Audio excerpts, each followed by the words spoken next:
বশির আহমেদ মানিকগঞ্জের সাটুরিয়া উপজেলার ফুকুরহাটি ইউনিয়নের আইরমারা গ্রামের কৃষক।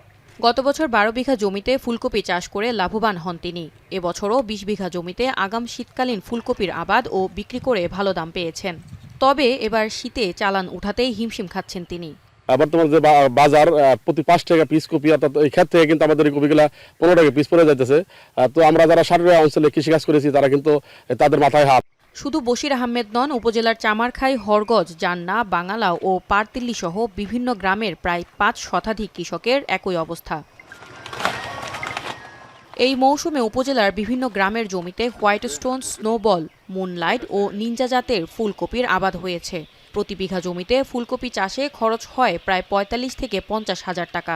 অথচ এখন প্রতি বিঘা ফুলকপি বিক্রি হচ্ছে গড়ে ২০ থেকে ২৫ হাজার টাকায়। এতে করে লোকসানের শঙ্কায় কৃষকরা। ২ বিঘা কপি লাগিয়া ১৫-১৬ টাকা খরচা, এখনো তো আমি বেচতেই পারি না।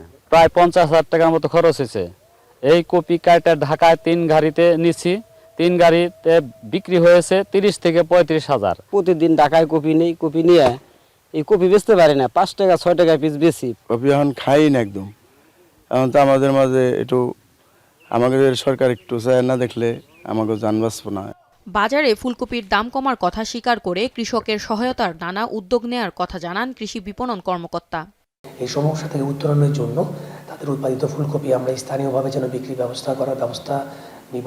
পাশাপাশি আমরা ঢাকা সহ বাংলাদেশের বিভিন্ন জেলাতে আরও বেশি পরিমাণে যেন ফুলকপি মানিকগঞ্জ থেকে আমরা পাঠাতে পারি এবং কৃষকরা যেন ন্যায্য মূল্য পায় সেই ব্যবস্থা আমরা গ্রহণ করব। উপজেলা কৃষি অফিস সার্বক্ষণিক কৃষকের পাশে থেকে যে পরামর্শটা দিচ্ছি, যে কখন কোন সবজিটা করলে আপনি কোন জাতটা করলে আপনার আগাম বাজার ধরতে পারবেন, দাম বেশি পাবেন, ফলন বেশি পাবেন এবং আপনার উৎপাদন খরচটা কম হবে।